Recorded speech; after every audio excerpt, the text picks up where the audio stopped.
Hello friends, in the last lecture we were discussing about socio-religious reform, धार्मिक सुधार आंदोलन के बारे में हम पढ़ रहे थे, जिसमें सेकेंड लेक्चर में हमने पढ़ा था आर्य समाज के बारे में। आर्य समाज की स्थापना की गई थी स्वामी दयानंद सरस्वती के द्वारा और इसको इस्टेब्लिश किया गया था 1875 में बॉम्बे में इसको इस्टेब्लिश किया गया था। और in this lecture we will discuss about sir Syed Ahmad Khan and the Aligarh movement. तो आपका अलीगढ़ मूवमेंट जो था, अलीगढ़ मूवमेंट की शुरुआत की थी सर सैयद अहमद खान ने। तो सर सैयद अहमद खान जो थे वो 19वीं सेंचुरी के एक फिलोसफर थे और राइटर थे। ये एजुकेशनिस्ट थे एंड मुस्लिम सोशल रिफॉर्मर थे। क्या थे? फिलोसफर, राइटर और मुस्लिम सोशल रिफॉर्मर।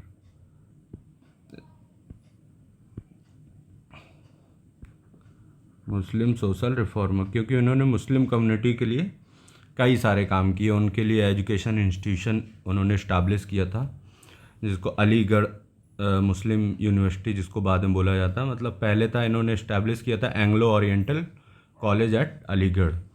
तो बाद में देखते हैं कि सोशल रिफॉर्मर इनको इसलिए बोला जाता है क्योंकि ये विद इन द इस्लाम जो भी आपके सोशल लेवल्स थे उनके भी खिलाफ थे। जैसे आपका पर्दा प्रथा थी, पर्दा सिस्टम था, या पॉलीगैमी थी, तो इन सब के वो खिलाफ थे। और ये चाहते थे कि अगर मुस्लिम्स को, मुस्लिम कम्युनिटी को अगर अपलिफ्टमेंट करना है या ग्रो करना है तो उनको मॉडर्न एजुकेशन को एडॉप्ट करना पड़ेगा, साइंटिफिक एजुकेशन की तरफ जाना होगा।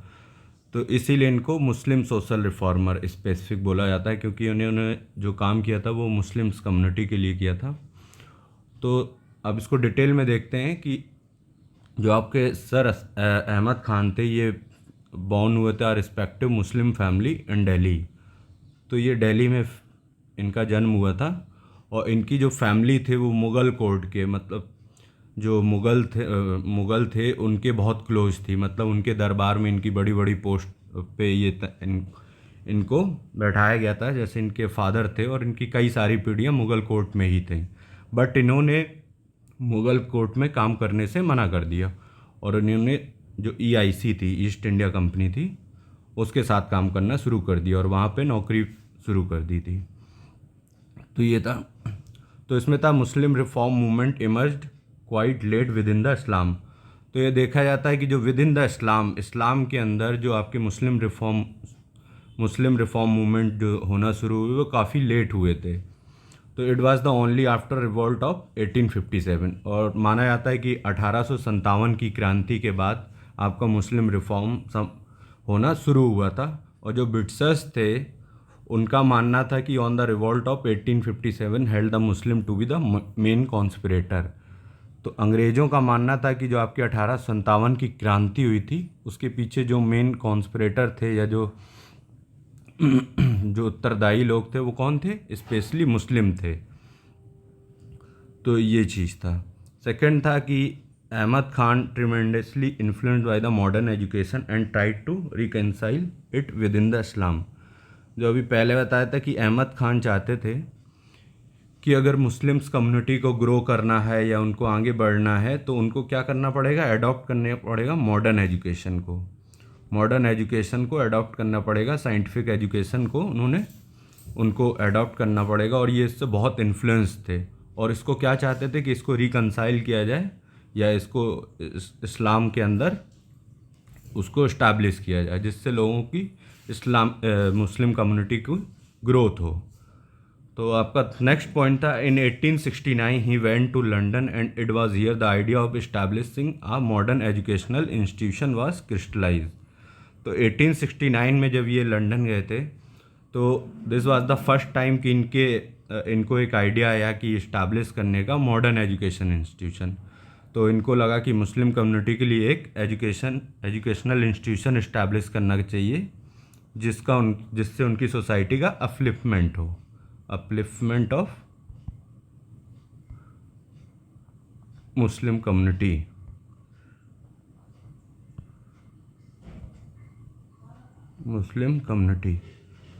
देन उसके बाद क्या हुआ, जब ये वहाँ से लौट के आए तो इन्होंने एक इंस्टीट्यूशन इस्टेब्लिश किया एक कॉलेज की स्थापना की जिसको बोलते हैं मोहम्मदन एंग्लो ओरिएंटल कॉलेज। और ये कहाँ पे इस्टेब्लिश हुआ था? आपके अलीगढ़ में।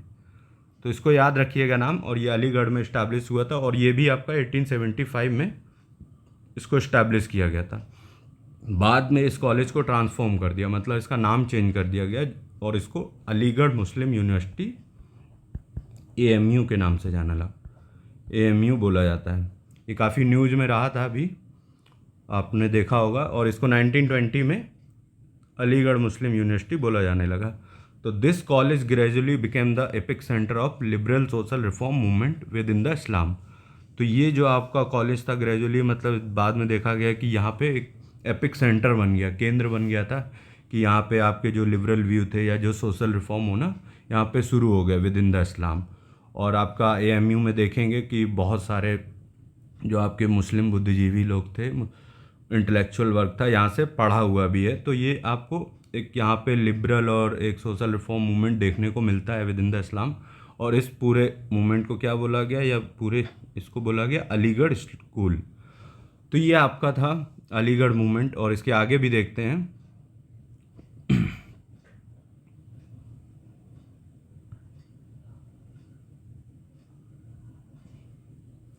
तो नेक्स्ट पॉइंट था कि sir Syed Ahmad Khan wanted to improve the educational standards of the Muslim and providing them better economic activities.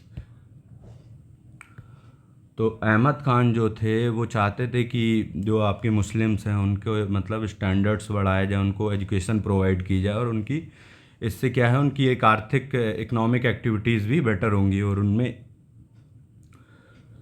तो therefore he gradually become the supporter of British rule and tried to promote loyalty among Muslim towards British rule. तो इसके चलते वो क्या थे, आपके वैसे भी वो ब्रिटिश रूल के बहुत ज़्यादा सपोर्टर थे, उसके लॉयल थे। तो उन्होंने लोगों को मैसेज देना शुरू कर दिया, मुस्लिम कम्युनिटी को लोगों को बोलने लगे कि आपको जो ब्रिटिश रूल है उसके लिए लॉयल रहना चाहिए। क्योंकि उनको लगता था कि अगर हम लॉयल रहेंगे तो हमको एजुकेशन या इकोनॉमिक एक्टिविटीज़ में या पॉलिटिकल एक्टिविटीज़ में पार्टिसिपेशन मिलेगा। इसलिए उन्होंने डायरेक्टली मैसेज देना शुरू कर दिया कि मुस्लिम कम्युनिटी लॉयल रहेगी किसके, ब्रिटिश रूल के। फिर बाद में जो वो थे पक्षधर थे किसके, improvement in the position of women education के वो पक्षधर थे। वुमेन एजुकेशन को बढ़ाना चाहते थे, तो उसको उन्होंने प्रमोट भी किया था। और इन्होंने अपोज किया पर्दा सिस्टम को, पॉलीगैमी को और एडवोकेटिंग इजी डाइवोर्स। और जो वो चाहते थे कि जो डाइवोर्स होता है उसमें वुमेन्स की भी कंसेंट लेनी आवश्यक है या ज़रूरी, उनको भी कंसेंट में शामिल किया जाना चाहिए। He also preach the basic commonality of Hindu and Muslim interest.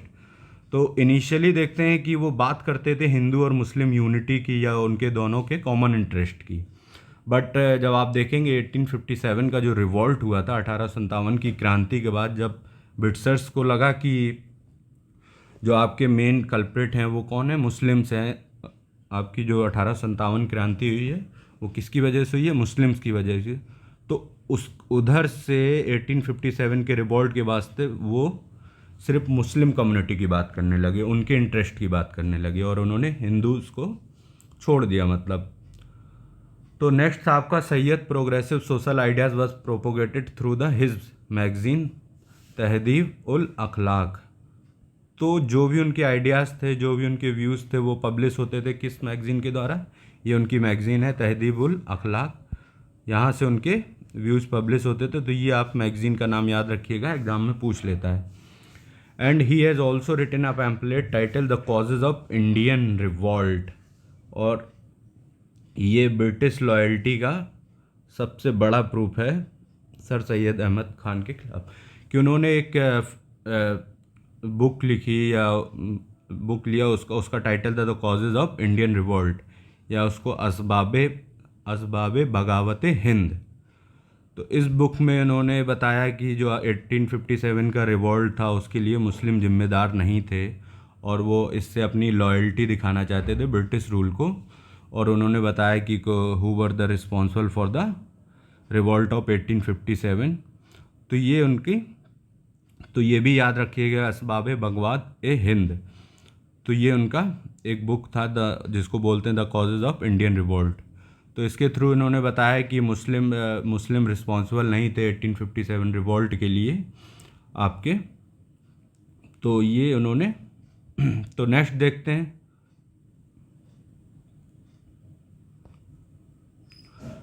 After retirement in 1876 he became a member of imperial legislative council in 1878।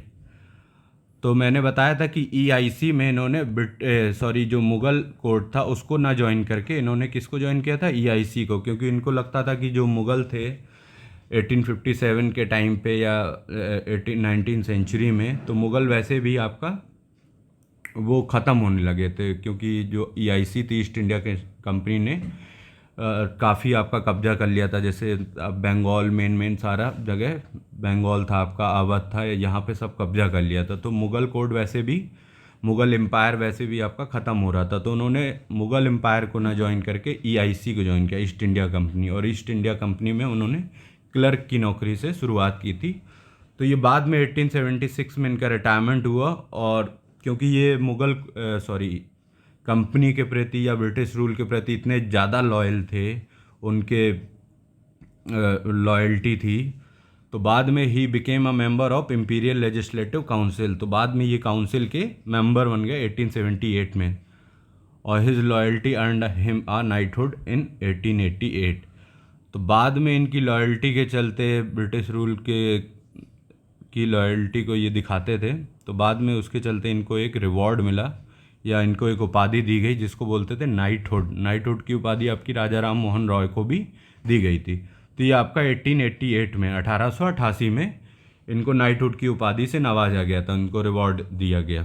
तो ये आपको याद रखना है कि नाइटहुड की उपाधि आपके राजा राम मोहन रॉय के पास भी थी, राजा राम मोहन रॉय, और आपके अहमद खान को भी मिली थी 1888 में। देन आपका नेक्स्ट पॉइंट था, he wanted to reconcile western scientific education with the teachings of Quran which were to be interpreted in the light of contemporary rationalism. तो बेसिकली वो चाहते थे कि जो मुस्लिम्स हैं उनकी ग्रोथ के लिए हमको वेस्टर्न एजुकेशन मुस्लिम्स को, क्योंकि मुस्लिम जो थे बहुत ऑर्थोडॉक्स थे, मतलब बहुत कंजर्वेटिव थे। तो उन्होंने कहा कि अगर आपको ग्रो करना है या इस कम्युनिटी को ग्रो करना है, ऊपर बढ़ना है अपलिफ्टमेंट के लिए, उन्होंने कहा कि आपको वेस्टर्न साइंटिफिक एजुकेशन को अडॉप्ट करना चाहिए। वुमेन एजुकेशन को इन्होंने प्रमोट किया इसके लिए। और उन्होंने कहा कि जो आपकी टीचिंग है कुरान की वो बहुत इम्पॉर्टेंट है और वो सर्वोपरि है, मतलब वो सबसे ऊपर रहेगी, सुप्रीम रहेगी। और बट इन्होंने कुरान को जो इंटरप्रिटेशन किया या कुरान को इन्होंने कहा कि जो आज की कॉन्टेम्परेरी रैशनलिज्म है, मतलब ऐसा नहीं कि आप आँख बंद करके किसी भी चीज़ को मान लो, उसको मतलब लॉजिक के साथ जोड़ के इंटरप्रिटेशन किया। And sciences even though he also held the Quran to be the ultimate authority. और इन्होंने कहा कि जो कुरान होगी वो आपकी सुप्रीम अथॉरिटी मानी जाएगी, भले ही हम वेस्टर्न एजुकेशन को अडॉप्ट कर लें। ये उसको दोनों को साथ में लेके इन्होंने बोला कि दोनों को हमको स्टडी करना है, दोनों को ही पढ़ना है, वेस्टर्न एजुकेशन को भी और कुरान को भी। तो ये इनका मानना था। नेक्स्ट पॉइंट था कि after the formation of Congress he became the critical of this party. तो देखते हैं कि मेनली जब आप 1885 में आपका कांग्रेस एक 1885 में क्या हुआ था, फॉर्मेशन ऑफ कांग्रेस हुआ, फॉर्मेशन ऑफ कांग्रेस। और इस वक्त जो आपके वॉयसराय थे वो कौन थे, डफरिन थे, डफरिन। और ये जो इस्टेब्लिश किया गया था आपका कांग्रेस, ये किसकी, ए.ओ. ह्यूम जो थे वो आपके ब्रिटिश ऑफिसर थे, या उनके प्रयासों के द्वारा, ए.ओ. ह्यूम के द्वारा कांग्रेस का फॉर्मेशन हुआ था। और ये आपका हुआ था कहाँ पे, बॉम्बे में। बॉम्बे में आपके 72 मेंबर्स जो थे वो पहुँचे थे ऑल ओवर द इंडिया।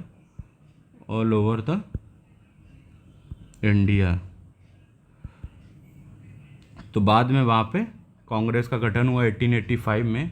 और जो इसका पहले मेंबर थे, चेयरपर्सन थे, जो क्योंकि कांग्रेस के सेशन होते थे, ये हम लोग एक सेपरेट वीडियो में सेपरेट वीडियो बनाएंगे, क्योंकि सेशन के बारे में पूछ लेता है, इंपॉर्टेंट कुछ सेशन है या, तो इसके बारे में हम लोग बनाएंगे। तो 1885 में जो आपका पहला सेशन हुआ, उसके जो प्रेसिडेंट थे वो कौन थे? WC बनर्जी। WC बनर्जी। तो ये चीज़ आपको याद रखना होगा, मतलब डायरेक्ट पूछ लेता है कभी कभी कि आपका फॉर्मेशन हुआ 1885 में, और ये उस टाइम आपके during the formation of Congress party, कौन आपका वायसराय था? डफरिन। और ये किसके प्रयासों को, किसके एफर्ट से हुआ? A.O. ह्यूम। और 72 मेंबर पहली बार आपके बॉम्बे में पहुंचे थे, डेलीगेट्स थे पूरे ऑल ओवर द इंडिया, और इन्होंने मिल के कांग्रेस को इस्टेब्लिश किया। और 1885 में जो आपका पहला सेशन हुआ, उसके जो चेयरपर्सन थे वो WC बनर्जी थे। तो मेन देखते हैं कि after the formation of Congress he became the critical of this party. जैसे ही आपका फॉर्मेशन हुआ कांग्रेस पार्टी का, तो जो सर सैयद अहमद खान थे वो सबसे बड़े क्रिटिक्स बन गए कांग्रेस के, उनकी उसकी बुराई करने लगे कि जो कांग्रेस है वो एक सिर्फ हिंदू पार्टी है।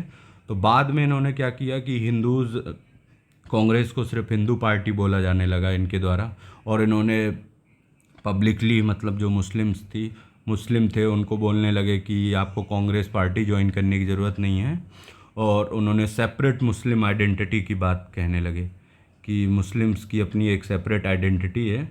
और इस तरह उन्होंने क्या किया, कम्युनलिज़म को बाद में प्रमोट करने लगे मॉडर्न टाइम्स में। तो ये बहुत इम्पॉर्टेंट है कि आप अहमद खान के बारे में पढ़ें, क्योंकि और एक चीज़ है कि 1906 में आपका क्या बना था?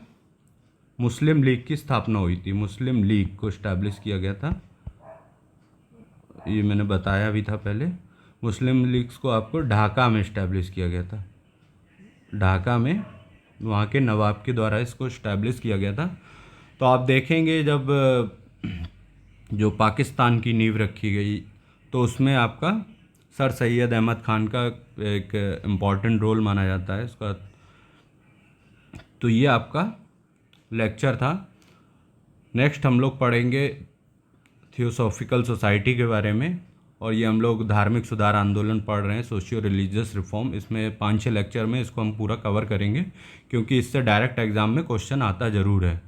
तो आप अच्छे से पढ़िए, और चैनल अच्छा लगा हो, लेक्चर अच्छा लगा हो तो चैनल को सब्सक्राइब कीजिएगा। चैनल का नाम है Gautam academy, Gautam academy. Okay, thank you so much.